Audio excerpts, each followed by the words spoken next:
Halo, assalamualaikum. Ketemu lagi. Hari ini kita bahas hasil Liga Champions Tengah pekan kemarin, sama ada prediksinya buat Liga di akhir pekan ini. Oke, langsung aja lah kita ke prediksi buat Liga aja dulu. Ketimbang hasil Liga Champions yang lumayan seru dan ada beberapa kejutan lah. Gitu. Kita ke jadwal untuk Liga Italia dulu. Liga Italia itu ada partai yang cukup seru juga ya. Ada Grande Partita. Pertama itu ada Derby Turin. Juve akan ketemu sama Torino ya. Dimana ya Juve sebenarnya sangat superior sih kalau melawan Torino gitu. Dari 5 pertemuan terakhir mereka nggak pernah kalah gitu. Dan Juve juga mengarah ke perkembangan yang lebih baik gitu. Dan Torino juga sebenarnya untuk musim ini nggak buruk-buruk amat ya. Mereka itu cukup bagus gitu mengawali awal musim ini. Dan ya skuadnya cukup lah untuk di Serie A gitu. Dan ya menurut saya pertandingan ini bakal seru karena yang satu sih yang kurang dari Juve itu mereka kurang begitu tajam di lini depannya gitu. Secara permainan mereka oke gitu.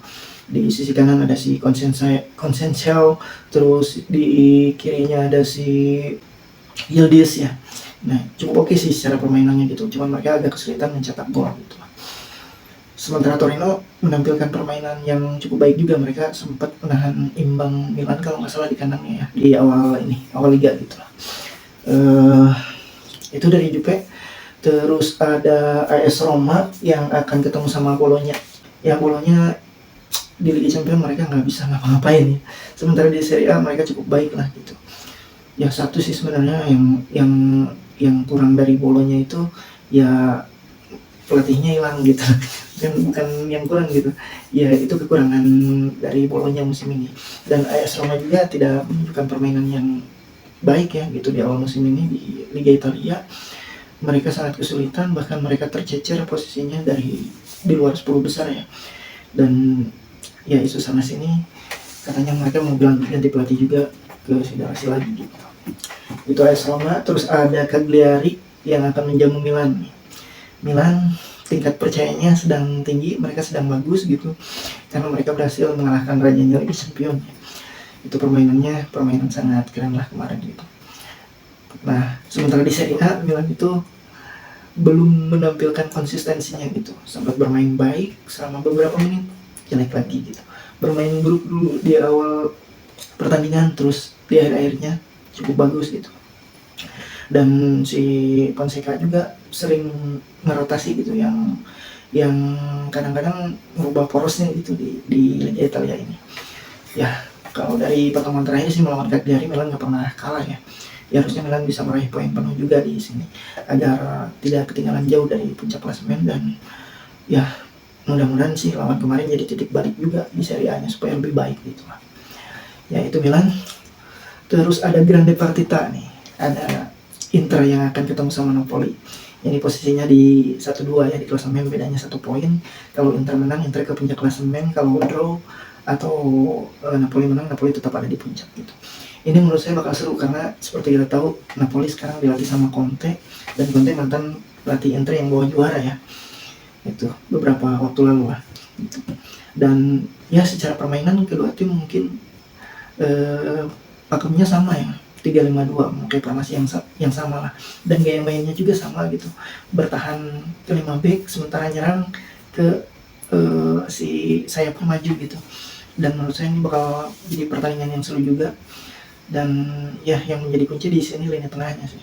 Lini tengah Napoli itu cukup baik dan mereka tidak terbebani sama ini ya, Liga Champions atau Liga Eropa gitu, karena mereka nggak lolos. Mereka fokusnya di Serie A untuk Napoli. Sementara Inter ya mereka terbebani dengan jadwal yang full gitu, apalagi mereka bakal ngikutin Piala Dunia antar klub ya. Jadi ya ini pintar-pintarnya si Inzaghi aja untuk merotasi gitu di skuadnya, karena secara permainan ya Inter cukup oke sih gitu di Liga Champions oke gitu, bahkan mereka ada di tiga besar kalau nggak salah dengan 10 poin ya. Mereka juga lini depannya tajam tuh, ada si Marcus Thuram sama si Lautaro udah mulai mencetak gol lagi gitu. Terus lini tengahnya juga oke, ada Zielinski gitu yang menampilkan pemain terbaik, Pranatesi juga gitu.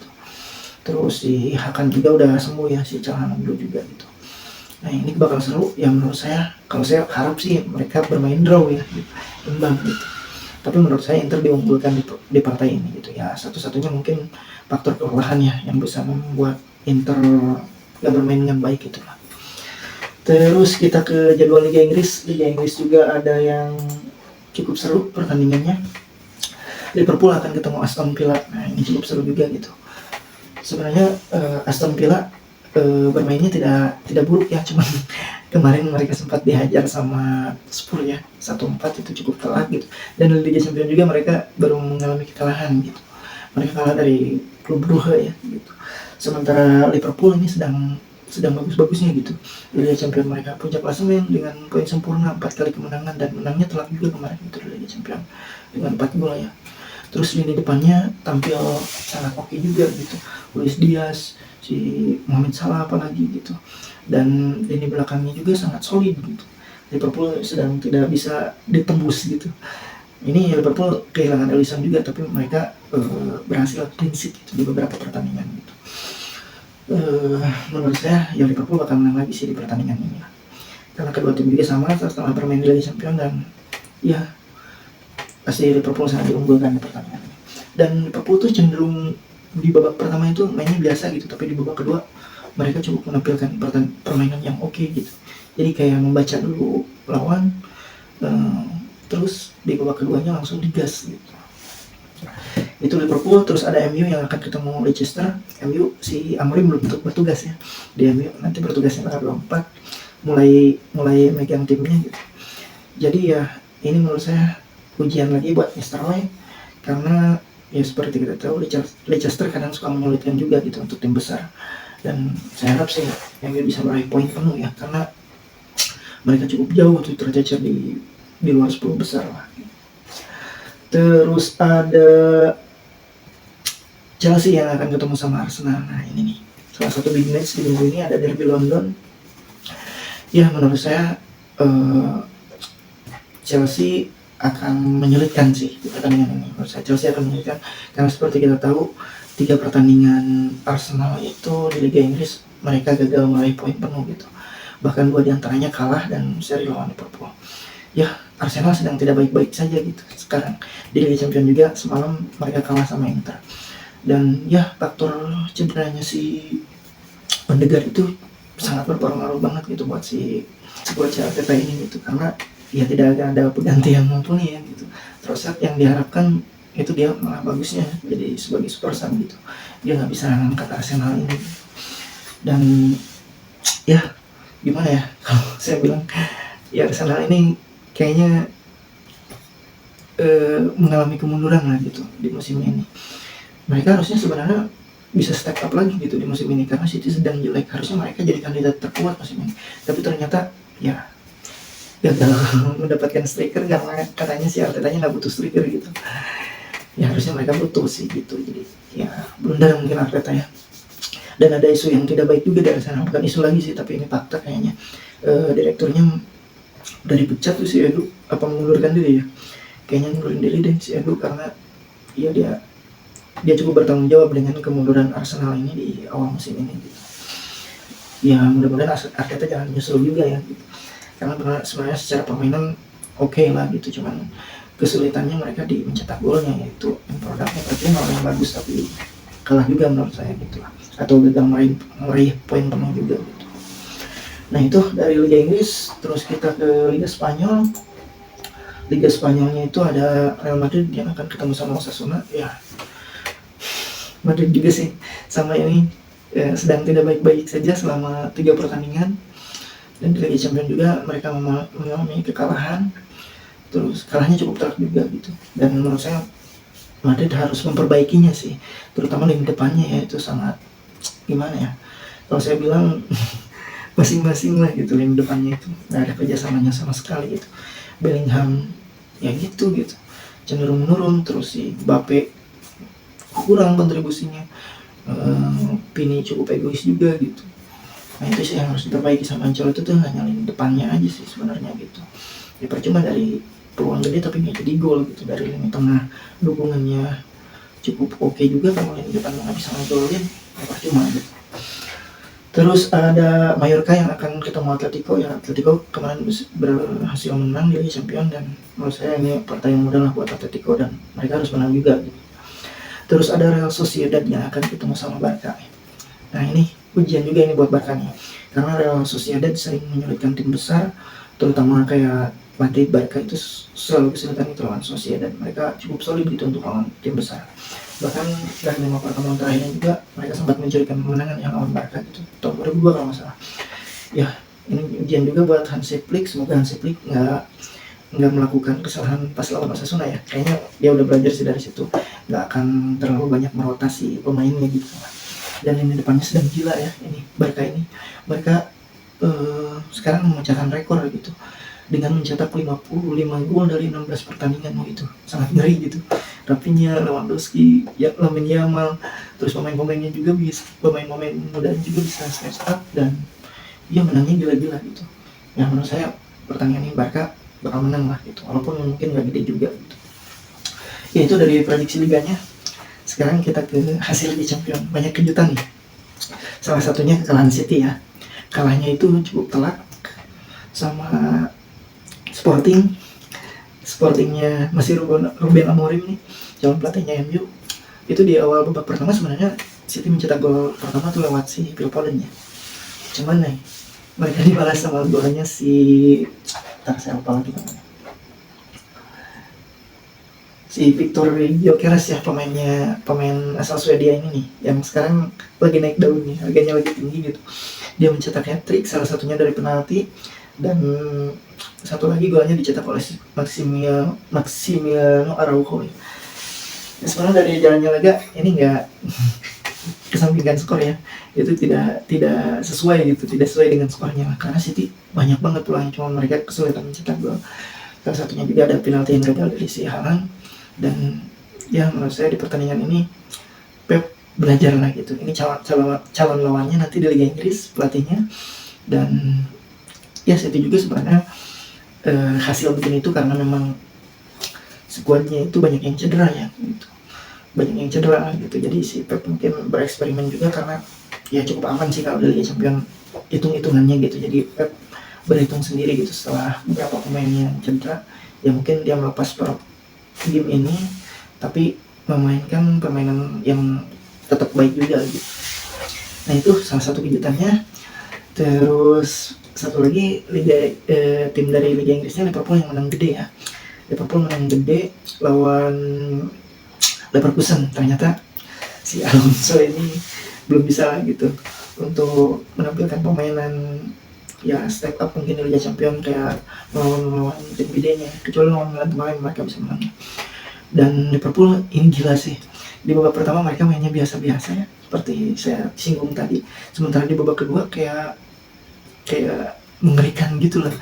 Jadi sebenarnya ini udah diatur ya gitu, maksudnya bukan udah diatur, ini game plan-nya kayak gini gitu. Di babak pertama biasa-biasa gitu, nah di babak kedua baru biasa tuh. Ada di sini juga Luis Diaz mencetak hat-trick, dan satu golnya lagi itu lewat saya lupa nih, Cody Gakpo kalau nggak salah ya. Ya si Gakpo ya. Nah itu Liverpool ya sangat mengerikannya. Jadi ini kandidat terkuat juga untuk juara Liga Inggris dan juara Liga Champions juga Liverpool, kalau mereka konsisten dan pemainnya nggak ada yang cedera, terutama pemain kuncinya seperti Salah atau Van Dijk gitu. Itu Liverpool tim Inggrisnya. Terus ada Aston Villa yang kalah tim Inggrisnya yang satu lagi, dan Arsenal juga kalah semalam sama Inter. Nah ini sangat seru juga pertandingannya. Sebenarnya Arsenal menguasai pertandingannya, cuman lini belakangnya Inter itu solid banget, solid lah gitu. Dan si Yann Sommer juga setnya gila-gila gitu, banyak sih peluangnya gitu lah, dari kayak Havertz, bahkan ada yang kena tiang juga ya, dan kena tiang tapi belum melewatin garis juga gitu. Ya sebenarnya Arsenal kecolongan sih di pertandingan ini gitu. Mereka Inter juga mencetak golnya cuma dari penalti gitu, tapi tetap aja ini gitu kalah gitu. Dan ya Arsenal harus mengembalikan performanya ke yang lebih baik lagi gitu. Ya itu dari tim Inggrisnya. Kita ke tim Spanyol.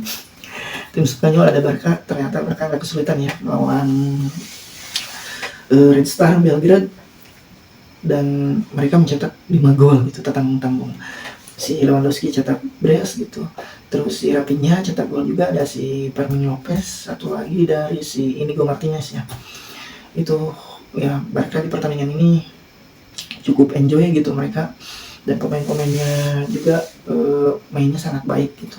Tapi ada korbannya satu, si Kubas itu yang sampai dijahit gitu. Ya itu mereka nggak aneh sih mereka kalau menang juga lagi gitu. Terus ada satu lagi kejutan nih, Madrid kalah sama Milan. Nah, ini pertandingan ini sangat seru. Salahnya Madrid itu ya, kalau mau disalahkan jalan di depannya ya mereka. Ada beberapa, mereka nggak belajar kayaknya dari lawan Barcelona. Beberapa juga jebakan offside juga yang Milan terapkan dan berhasil gitu. Nah, Milan mainnya sebenarnya di awal-awal Milan cukup agak kagok gitu. Tapi mereka menampilkan pemainan terbaik itu di babak kedua juga, di babak kedua gitu mereka menampilkan pemain terbaik, terutama lini tengahnya itu Reinders, si Fofana sama si Musa ya. Musa keren banget tuh, dia nguber aja terus si Mbappe, dia jadi ngecover si Emerson ya. Di awal babak pertama itu Milan mencetak gol lewat sepak pojok ya si Malik Thiaw, terus ada dibalas sama penaltinya si Mbappe ya, pelanggaran dari si Emerson tuh. Nah, setelah gol itu Milan mencetak gol lagi lewat si Morata itu, lewat setelah tendangan si Leo ditepis sama si Lunin, terus bola muntahnya di jatuh di kaki si itu tuh si Morata ya, Morata mengejar gitu bolanya, dan itu gol striker banget lah gitu. Nah, Milan unggul di babak pertama, dan di babak kedua itu permainannya cukup keren tuh, terutama lini tengahnya yang menurut saya menjadi kunci ya. Fofana mainnya keren, Reinders juga sempat mencetak gol. Terus lewat dari mereka, belakangnya solid juga gitu. Solid juga, dan si Maignan menampilkan permainan terbaik, dia menjadi MVP di pertandingan ini. Ada beberapa save penting juga tuh dari si Maignan ya. Ya semoga Milan nular sih ke Serie A permainannya seperti ini, dan ya menang gede melawan Madrid di kandangnya, dan mainnya cukup keren gitu. Ya saya pikir Milan layak menang, dan Florentino Perez berujar dia bilang dia bersyukur sih sebenarnya Milan bisa kembali, karena yang menjadi rival terberatnya di Liga Champions itu adalah Milan, bukan tim lain. Itu Florentino Perez yang ngomong. Itu dari tim Spanyolnya. Terus kita ke tim Italianya, ya seperti disinggung tadi, ada Inter yang menang, terus Milan juga menang, Bologna kalah. Sementara Juve nih satu lagi, Juve itu bermain imbang 1-1 lawan Lille ya. Ya lagi-lagi si Jonathan David mencetak gol. Kayaknya Jonathan David ini bakal menjadi striker incaran sih, incaran banyak tim besar gitu untuk musim panas. Dan ya Juve memang benar-benar kesulitan untuk mencetak gol. Mereka juga mencetak golnya menyamakan kedudukan lewat penaltinya Vlahovic ya. Jadi Juve itu end produknya kan, kalau orang-orang bilang itu ya golnya gitu yang belum ada. Permainan udah oke, cuman golnya belum datang gitu. Perlu diasah lagi gitu si Vlahovicnya nih. Itu paling dari Liga Championnya ya, cukup seru ya. Untuk minggu depan paling ada timnas ya, akan kita bahas ya. Segitu aja dulu, terima kasih sudah menonton. Assalamualaikum.